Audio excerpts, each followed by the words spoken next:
Bună dimineața, bună seara. Bine ați venit la un nou car vlog. Acest car vlog este un pic pe nisoare. Încercăm să ajungem și acasă. Mai este și ceasul 1 fără un minut. Oare în seara asta sau în dimineața asta vom da de un echipaj de poliție? Voi ce credeți?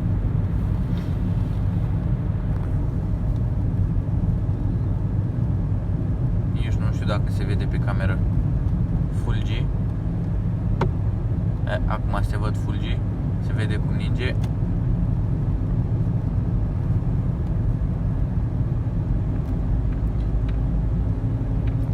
Doar ce am venit de la Iași recent, acum jumătate de oră, și nu ningea chiar așa.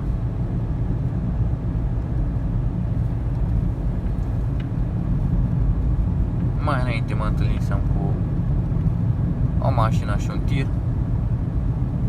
Se pare că nu erau poliție. De acum să vedem ce se va întâmpla până ajungem acasă.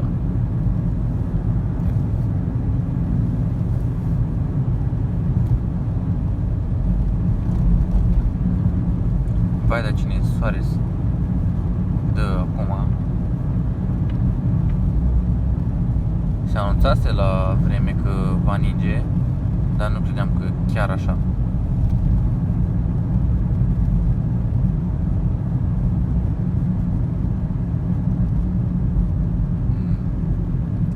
Nici nu se vede pe cameră așa de bine cum ninge.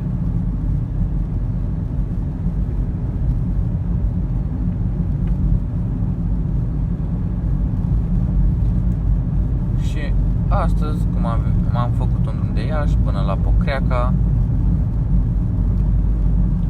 am ajuns acolo pe la ora 9:30, 10 fără un sfert mai degrabă spus. Și până ne-am întors s-a făcut ceasul 12:30, 1.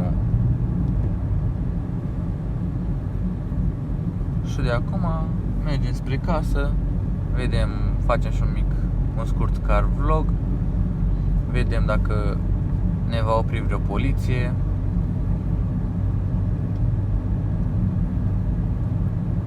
Dacă vreți detalii cum circul eu pe vreme de asta sau pe la orele astea, puteți să-mi dați un comentariu. Vom face un clip separat despre chestia asta.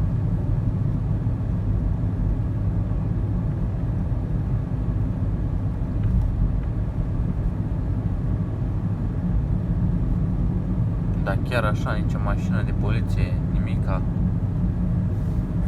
Și că virus, dar de unde virus? Alții mai spun că s-a băgat carantină pentru a se instala antene 5G. Eu nu cred așa ceva. Am auzit că prin Italia au fost și mai nasol, zona Siciliei.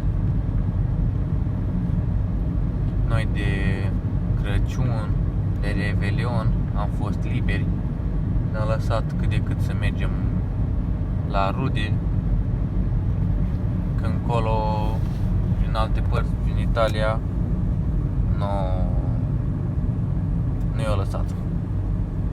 Abia dacă puteai merge la vecinul. Nasoale vremuri prin afară. La noi, la români, se pare că e mai bine. Avem un tir din față.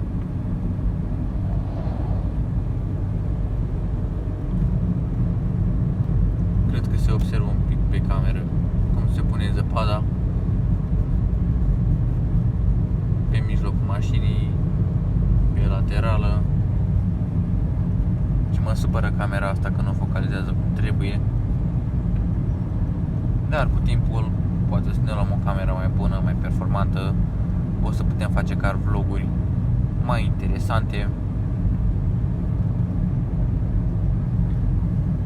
Dar acum vedem dacă ajungem acasă cu amendă sau fără.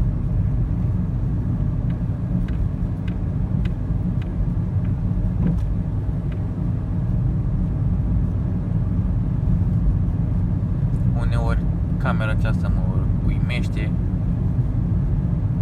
cum poate să filmeze. Păcat că n-am stabilizare optică la ea, dar ne descurcăm cu ce avem. Așa mai de început, cred că mai merge. Ziceți și voi în comentarii.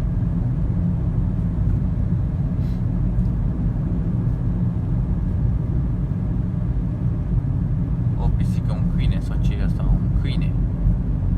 Trebuie să strada. Prin surprinderea mea, la ora 1 și 4 minute, nu este nici o mașină pe drum, nici în față, nici în spate.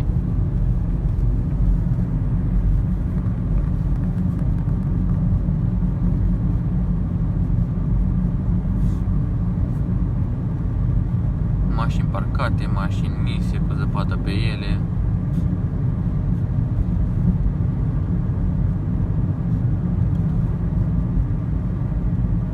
Fără nicio fel de problemă, lume în casă.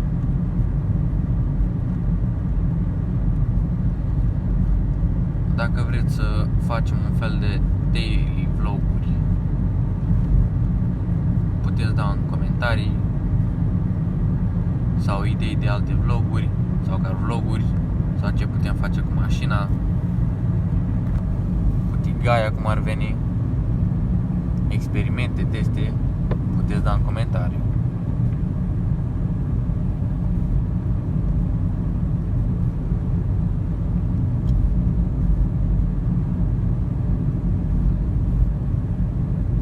În 7 minute cât am mers până acum, nici o mașină, nimica.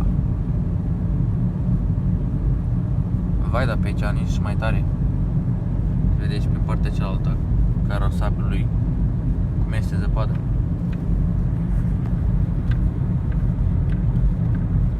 Afară este minus 1 grad. Câtă zăpadă credeți că se va aduna? Cât credeți că va ninge așa până o să, cum ar veni, să se închidă școlile, să nu mai mergem la școală? Dar păcat că se fac ore online și tot trebuie să fii prezent la școală, într-un fel sau altul.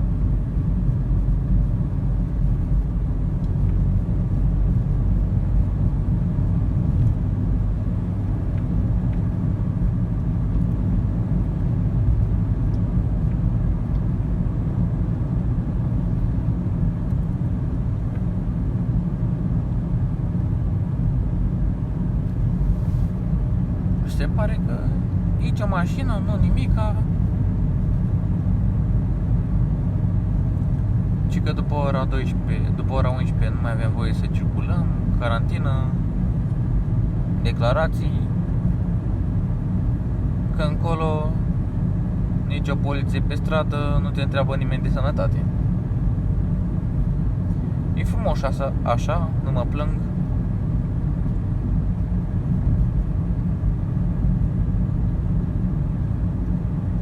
Decât să stai la pândă să te iei din 10 în 10 metri cât ce faci unde mergi, mai binișor așa, zic și eu, părerea mea.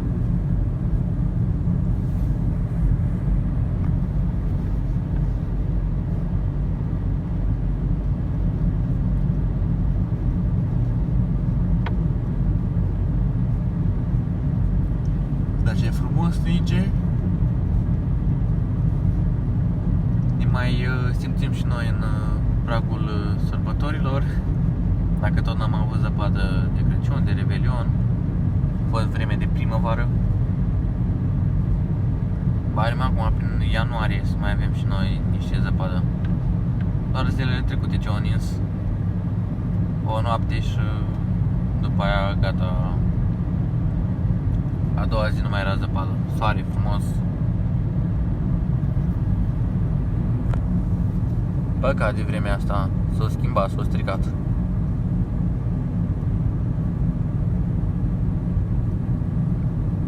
Mi se pare mie sau avem posibil o mașină în față.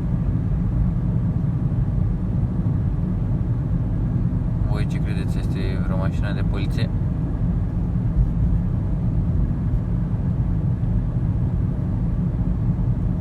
Se pare că pe partea stângă s-a mai circulat.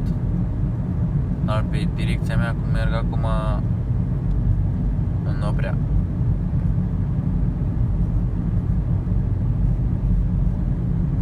No, mi-am luat o țeapă, nu vine nicio mașină din față.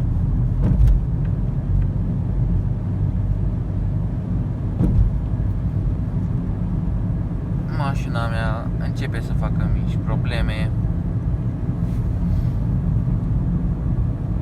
Când am pornit-o să merg spre casă, a pornit rău.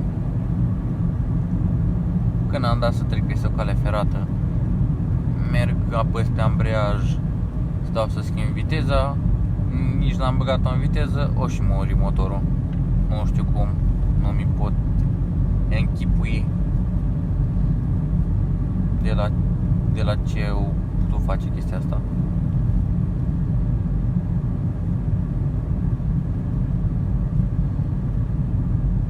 Dar nicio mașină de poliție, nu nimic, niciun control. Astăzi vom intra pe alt drum. În celălalt care vlog v-am arătat alt drum. Acum mergem pe alt drum.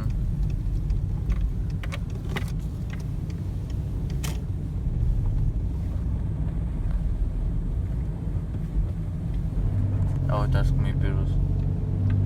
Zăpadă. Alb. O cale ferată. Foarte bune și frumoase.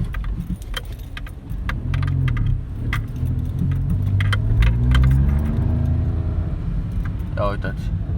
Se durează până în 3000 și gata. Nu mai vrea să tragă. Nu înțeleg de ce îmi face figurile astea.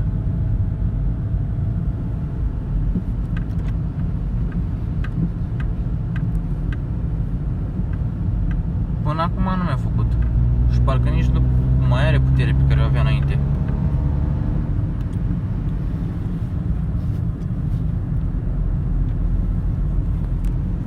Dacă aveți idei, ceva, sfaturi, ce ar putea să fac. Ce știu că are o problemă e că papă ulei. Și trebuie făcut o segmentare.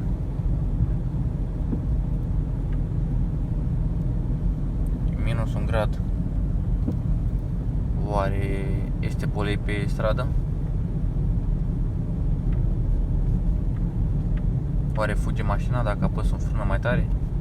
Pe jos văd că strălucește zăpada, dar totuși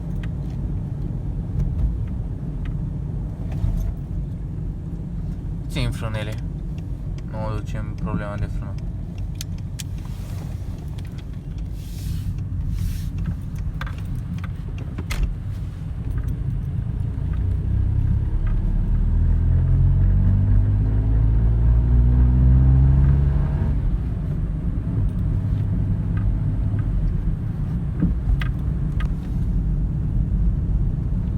Uitați câtă zăpadă este. Mai e strada albă. Ne ferim de gaură, este o mică găurică acolo. Mai este o mică găurică și acolo. Da, am trecut. Și se pare că nicio poliție, nimica, niciun control. Mai bine să nu mai zic că poate dau de vreo poliție mai încolo. Poate am gura pocită. Dar decât să mai luăm prin centrul satului, facem pe aici o dreapta. Și ajungem mai repede. Și cam atât a fost pe car vlogul acesta.